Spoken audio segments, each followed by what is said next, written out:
فقلنا اضربوه ببعضها كذلك يحيي الله الموتى ويريكم آياته لعلكم تعقلون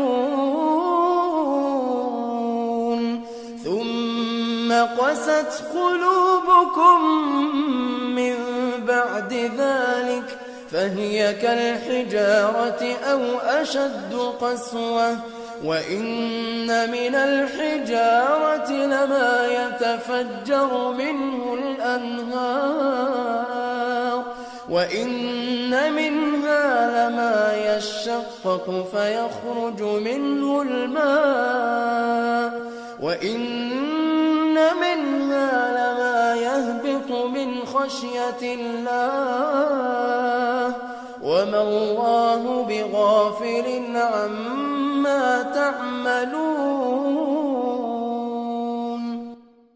Okey, pertamanya tadi Allah Subhanahu Wa Taala mengatakan bahawa Dia Subhanahu Wa Taala menunjukkan ayat, yakni tanda itu. Jadi kamu boleh dapat faham. Okey, tentu saja pemahaman adalah sesuatu yang berlaku di akal kita, kan? Ia adalah perkara intelektual. Dan sejurusnya selepas itu, Dia Subhanahu Wa Taala berkata, "Summa qasat qulubukum." Kemudiannya, hati kamu menjadi keras. Okey, petang tadi kan saya sebutkan kepada mereka yang hadir di sini, ada dua fakulti, hati kita dan akal kita. Pertama sekali Allah Subhanahu Wa Taala menyoal, kenapa kamu tidak berfikir? Okey, berfikir merupakan fakulti akal kan? Okey, dan sejurus selepas itu Dia Subhanahu Wa Taala mengatakan ada sebab mengapa kamu tidak boleh berfikir dengan betul. Ia bukannya kerana kamu mempunyai masalah intelektual, tapi masalah yang sebenar dengan kamu semua adalah kamu mempunyai masalah rohani, spiritual. Hati kamu telah menjadi keras. Summa qasat qulubukum. Okey, jadi akal telah disebutkan dan hati juga telah disebutkan di sini. Ada hubung kait antara kedua-dua entiti ini, akal dan hati. Dan dari bahasa Arab Al-Quran ya, membantu kita memahami beberapa maksud dari hubung kait itu. Perkataan akal dalam bahasa Arab secara literal bermaksud untuk ikat. Aqala ialah untuk mengikat sesuatu. Seperti aqalatil mar'atu asy'ara, bermaksud seseorang wanita mengikat rambutnya. Iqal pula adalah sebuah tali yang orang-orang Arab letak di atas kepala mereka. Kamu pernah lihat tak orang-orang Arab memakai penutup kepala yang panjang dan ada seperti getah bulat yang cute itu duduk atas kepala mereka mengikatkan penutup kepala mereka itu. Okey, pada zaman dulu, getah yang cute itu sebenarnya adalah tali. Dan tali itu ada gunanya. Bukan hanya untuk lindung penutup kepala dari terbang. Tapi ia juga digunakan untuk mengikat unta mereka. Mereka akan bukanya dan ikat unta. Seperti brek tangan untuk unta mereka. Tali itu adalah sebagai kaedah untuk menahan. Akal atau intelek secara literal digambarkan sebagai kaedah untuk menahankan diri. Untuk ikat. Kenapa? Kerana emosi anda, mahu anda melakukan sesuatu. Kerana godaan, kamu mahu buat sesuatu. Kerana sebabkan sentimen, kamu mahu mengatakan sesuatu tetapi kamu menahankan diri kamu apabila kamu dapat menggunakan intelek kamu, akal kamu. Apa yang kita pelajari dari itu juga adalah apabila kamu terlalu marah, kamu tidak dapat berfikir dengan jelas. Bila emosi kamu huru-hara, kamu tidak boleh berfikir dengan jelas kan? Bila kamu terlalu sedih, terlalu marah, terlalu takut, dan setiap kali mana-mana emosi tersebut menjadi semakin huru-hara, minda anda, akal anda tak dapat berfungsi dengan jelas. Ia shut off. Anda tidak dapat berfikir dengan waras. Akal adalah kaedah untuk menahan. Dengan kata lain, orang Arab kata, sehingga kamu dapat mengawalkan emosi kamu. By the way, emosi orang Arab cakap terletak di mana? Di akal atau di hati? Di hati kan? Okey, jadi sehingga hati kamu reda dan dapat dikawal dahulu, kamu tidak akan dapat menggunakan akal dengan betul. Akal kita semua bertugas untuk memproses perkara-perkara. Kita menghitung dengan akal kita. Kita analisis dengan akal kita. Kita memahami sesuatu perkara dengan akal kita. Kita menghafal, kita belajar, perkara-perkara seperti ini, kita melakukan ini dengan akal kita. Dan akal kita semua sentiasa berkembang secara progresif. Dengan kata lain, akal kanak-kanak yang berumur 4 tahun kurang advance dari yang berumur 6 tahun kan? Atau 7 tahun, atau 8 tahun, atau 10 yang bermula semakin advance dan semakin advance. Dan orang yang sama itu pula dah masuk 20 tahun, akal menjadi lebih matang. Dan ketika mereka masuk 30 dan 40 tahun pula, ia semakin matang lagi.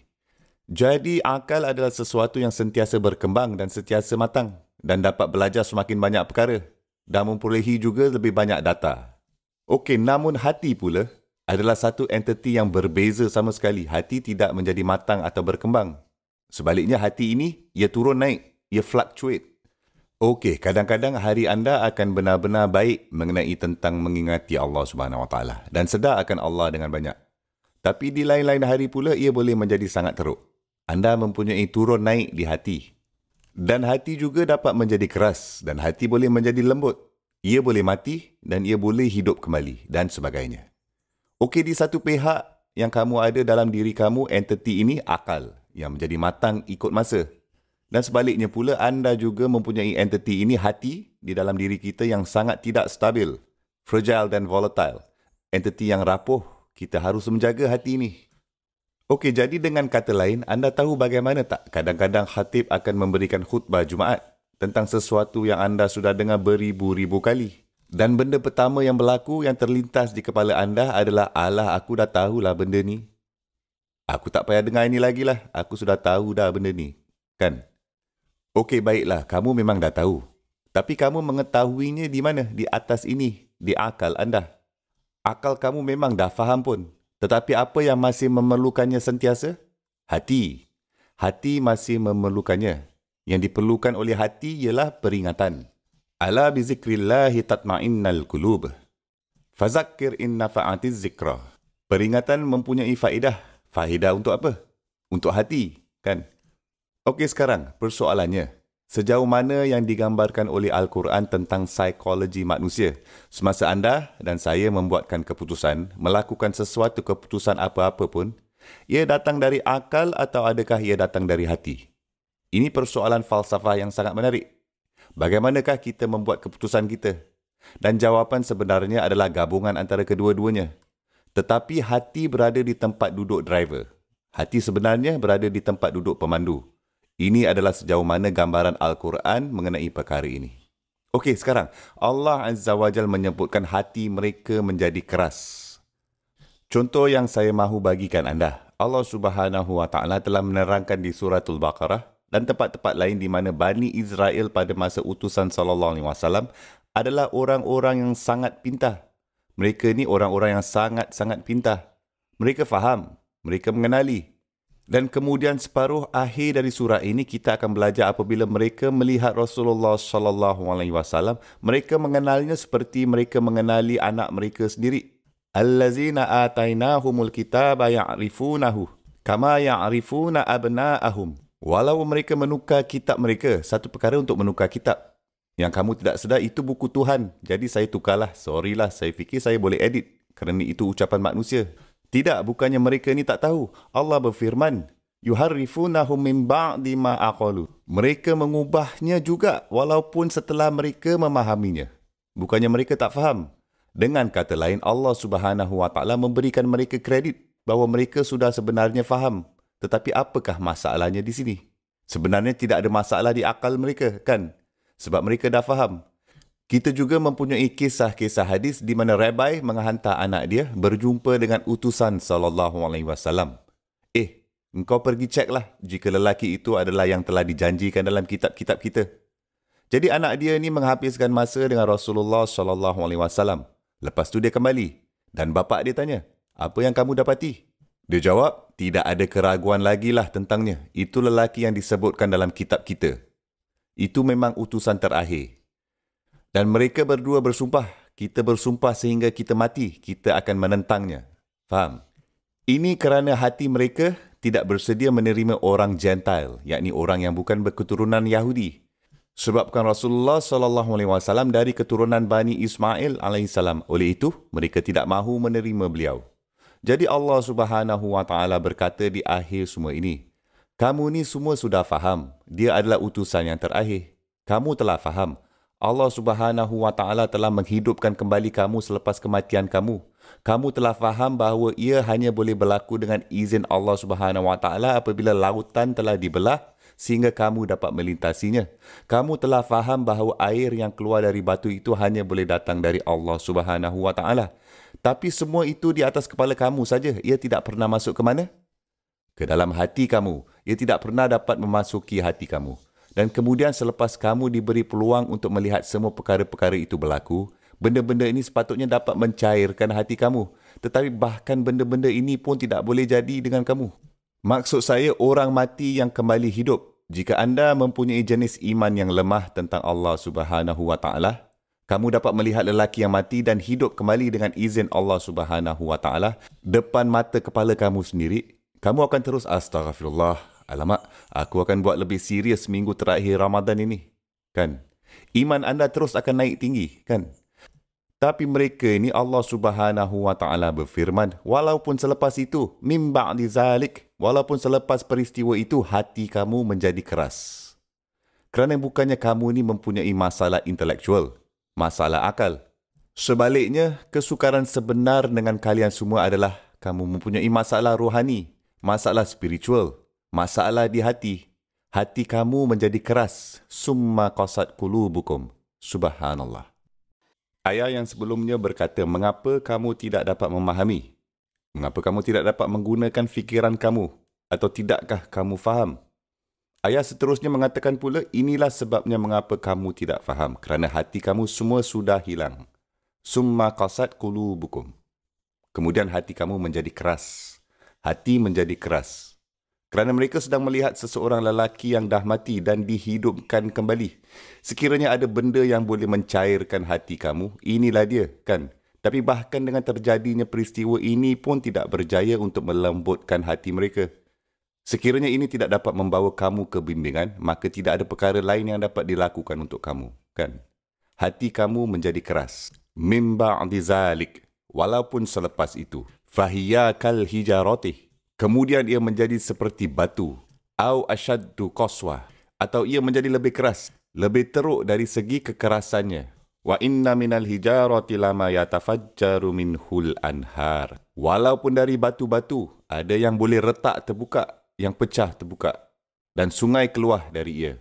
Air sungai memancut keluar darinya. Kamu tahu batu-batu yang akan dibincangkan dalam ayat ini sebenarnya bukan perbualan mengenai batu-batu. Ini mengenai jenis-jenis orang. 3 jenis batu akan disebutkan dan sebenarnya sebagai perumpamaan 3 jenis hati. 3 jenis hati dibandingkan dengan 3 jenis batu. Okey, anda tahu untuk orang yang intelektual, mereka seseorang pemikir dan apabila Al-Quran diberikan kepada mereka, mereka segera memikirkannya. Dan apabila mereka memikirkannya, mereka membuat kesimpulan itu dengan segera. Sekiranya mereka mempunyai apa-apa kesopanan dalam dirinya, prosesnya sangat cepat. Okey, tapi apabila seseorang yang sering terganggu dalam hidupnya, distracted, walaupun mereka seorang yang baik, tetapi mereka sering terganggu dalam hidup. Mereka sangat sibuk berada di tengah-tengah macam-macam hal. Kamu tidak akan dapat menarik perhatian mereka hanya dengan bercakap dengan mereka. Sesuatu harus berlaku yang menggegarkan mereka, yang dapat menarikkan perhatian mereka. Jika tidak, kamu tidak dapat menarik perhatian mereka. Okey, sekarang apa yang berlaku adalah dalam ayat ini, Allah Subhanahu wa taala membicarakan tentang batu yang baru saja pecah terbuka dan air sungai keluar daripadanya. Ia seperti jantung Abu Bakar radhiyallahu anhu. Potensi iman, air. Dalam ayat ini, air adalah iman. Air diwakili oleh iman sendiri. Iman itu sendiri. Ketika Rasul SAW menyampaikan mesej kepada Abu Bakar radhiyallahu anhu, air sudah ada banyak di dalamnya. Anda pada dasarnya hampir tidak perlu mengetuknya. Dan apa yang keluar? Imannya terus keluar. Terus terselah. Tidak ada masa yang diperlukan untuk dia menerima Islam. Tapi dengan Umar radhiyallahu anhu pula, jenis hati seterusnya. Umar radhiyallahu anhu bukan tafsirannya. Sebaliknya ini adalah contoh jenis hati yang seterusnya. Ada orang lain yang boleh mempunyai hati seperti ini juga. Okey, dia ni terganggu oleh hal-hal. Dan satu-satunya cara untuk benar-benar menarik perhatian mereka adalah dengan menggoyangkan mereka. Okey, bagaimanakah Umar ibn Al-Khattab radhiyallahu anhu datang ke Islam? Anda tahu tak kisahnya? Betul. Ia adalah pengalaman yang traumatik. Dia ni telah memukul adiknya dan dia melihat darah menitis keluar dari bibir adiknya. Dan kemudian dia seperti goyang sebabkan hal itu. Dan pada masa itu, pada saat itu dia mendapat perhatian Al-Quran. pada masa itu juga. Seandainya Al-Quran itu diberikan kepadanya pada waktu dia tidak dapat tumpukan perhatian seperti hal itu tadi, ia tidak akan memberikan kesan. Faham? Dan ada kisah lain juga dalam kes Umar radhiyallahu anhu. Dia juga goyang sebelumnya. Secara literal, takut dan goyang. Dia ni bersembunyi di sebalik khilaf Kaabah, penutup Kaabah pada waktu malam. Dia plan nak serang Nabi SAW dan memukul beliau. Nabi SAW sedang solat. Dia mula mendengar bacaan beliau dan berkata, alamak, ini adalah puisi yang luar biasa ni. Ini sangat indah. Dan Nabi SAW membaca ketika itu, وَمَا هُوَ بِقَوْلِ شَعِيرٍ قَلِيلًا مَا تُؤْمِنُونَ. Ini bukan kata-kata penyair, betapa sedikitnya yang kamu percayai. Lepas tu Umar berkata, macam mana dia tahu apa yang aku fikirkan ni? Dia ni mesti boleh baca fikiran akulah. Lepas tu ayat tu berbunyi, wala biqauli kahin qalilan ma tazakkarun. Ini bukan kata-kata dari pembaca minda. Alamak, macam mana dia tahu ni? Apa sedang berlaku ni? Apa ni? Tanzilum mir rabbil alamin. Wahyu yang diturunkan dari Rabb sekian alam. Umar terus lari. Dia goyang ketakutan. Tapi dia tidak menjadi Muslim time tu. Dia melarikan diri je. Dia jadi takut. Dan dia tahu dia hanya tergoyang oleh peristiwa itu. Okey, ada sebilangan orang yang akan datang ke Islam dari perjalanan intelektual. Ada yang akan datang ke Islam setelah kemalangan kereta, selepas pembedahan, setelah kehilangan anak, selepas sesuatu yang traumatik berlaku. Mereka akan datang ke Islam setelah hampir mati dari penyakit. Mereka akan datang ke Islam kerana kehilangan seorang kawan. Sesuatu yang berlaku, sesuatu yang mengejutkan mereka berlaku. Faham? Dan ini adalah dua jenis hati yang berbeza. Jadi hati yang kedua ini Allah Subhanahu wa taala berfirman, wa inna minha lama yashaqqaqu fayahruju minhul ma. Dan dari jenis-jenis hati ada yang retak terbuka dan air keluar. Ia tidak akan terbuka dengan sendirinya. Ia mesti dipukul atau diketuk dan kemudian ia retak terbuka. Sesuatu harus menggoyangkannya. Dan teka apa? Anda masih akan menemui air dalamnya. Ini sangat penting untuk kita fahami. Kamu tahu mengapa? Kadang-kadang kita bertemu dengan orang. Anda ingin memberikan mereka dakwah atau anda ingin memberikan mereka nasihat walaupun dalam keluarga anda sendiri. Ada sepupu yang tidak mahu mendengarnya daripada anda, kan?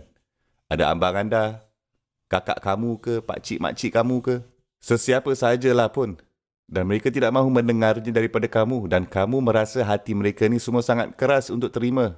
Tetapi anda tidak tahu, mungkin ada air dalamnya. Ia hanya memerlukan peristiwa yang tepat untuk membukanya. Anda faham tak apa yang saya katakan? Ada beberapa orang ni, anda hanya tidak boleh bercakap dengan mereka dan mengharapkan result itu jam juga. Mereka akan mengambil masa mereka. Kamu harus sentiasa bersabar dan teruskan dakwah sebaik mungkin. Okey, kamu tengok ni, berapa tahun? Anda mesti bertanya pada diri sendiri, berapa tahunkah sebelum Hamzah radhiyallahu anhu? Berapa tahun sebelum Umar radhiyallahu anhu menjadi Muslim? Adakah kamu tahu? 6 tahun. 6 tahun sejak mesej itu bermula, anda mesti bertanya pada diri sendiri apa yang mereka lakukan selama 6 tahun sebelum itu. Anda tahu tak? Mereka ni bukan musuh Islam. Okey, yang ini sangat menarik. Umar ibn Al-Khattab hanya menjadi penyokong musuh Islam tepat masanya sebelum dia datang ke Islam. Anda tahu? Ketika keadaan telah mencapai tahap kritikal dalam perjuangan. Jadi apa yang dia lakukan selama 5,5 tahun yang lepas? Kan? Sebelum ni dia ni pergi melepak-lepak je. Dia buat hal sendiri. Dia sibuk dengan hal-hal kehidupan. Apabila kamu melihatnya, kamu akan fikir, Umar? Ya ke? Dia akan menjadi Muslim? Tak ada air lah dalamnya. Alah, serius ke? Laki tu? Kamu tahu tak apa yang dia lakukan? Dia akan menjadi seseorang Muslim. Ya ke? Betul ke?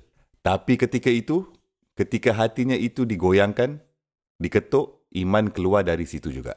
Okey, tetapi ada hati yang ketiga ni. Wa inna min halama yahbitu min khasyatillah. Walaupun dari jenis-jenis hati, ada yang jatuh dari rasa takut kepada Allah Subhanahu Wa Taala. Ia jatuh dari rasa takut kepada Allah. Allah Subhanahu Wa Taala menyebutkan batu-batu yang jatuh seperti tanah runtuh. Anda tahu bagaimana gambaran tanah runtuh di mana batu-batu jatuh? Tetapi dia Subhanahu Wa Taala kali ini tidak menyebutkan air di sini. Dua jenis hati pertama tadi ada air. Satu jenis batu air lebih banyak daripada yang satu lagi, kan? Tetapi yang ketiga ini pula tidak ada air. Apa yang Allah Subhanahu Wa Taala bicarakan adalah Islam tanpa iman. Islam tanpa iman. Iman diwakili oleh apa dalam contoh ini? Air. Apabila tidak ada air yang disebutkan tetapi masih ada rasa takut kepada Allah Subhanahu wa taala, ia sedang tunduk. Ia jatuh dari rasa takut kepada Allah. Seperti seseorang yang jatuh membuat sajdah dari rasa takut kepada Allah Subhanahu wa taala. Seperti batu jatuh dari rasa takut kepada Allah Subhanahu wa taala. Tapi dia mungkin belum dapat merasakan iman. Ada juga perkara seperti mempunyai Islam tanpa iman. Contohnya setelah menjadi Muslim, datang ke kepercayaan ini tanpa merasakan kemanisan iman di dalam hati anda. Kemungkinan fikiran anda telah tunduk, akal anda telah tunduk pada misi ini, mesej ini atau kepercayaan ini. Tetapi hati kamu belum merasakan kemanisannya lagi. Dan apabila hati merasakan kemanisannya, kamu akan menitiskan air mata. Ia akan memberitahu kamu. Bukan fikiran kamu yang membuatkan anda menangiskan, hati anda, betul. Dan dengan demikian itulah Allah Subhanahu wa taala berfirman, qalatil a'rabu amanna kullam tu'minu walakin qulu aslamna. Tetapi ketika mereka mengatakan mereka memiliki iman, katakan kepada mereka tidak. Kamu tidak mempunyai iman lagi. Kamu hanya telah menerima Islam. Walamma yadkhulil imanu fi qulubikum. Iman masih belum masuk ke dalam hati kamu lagi. Air ini belum masuk batu anda, itulah dia. Dan menariknya ayat-ayat bermula dengan hati kamu sangat keras. Ia lebih buruk daripada batu. Kemudian Allah Subhanahu wa taala membincangkan 3 jenis batu. 3 jenis batu mewakili 3 jenis hati. Dan 3 jenis hati yang mempunyai harapan yang berpotensi. Subhanallah.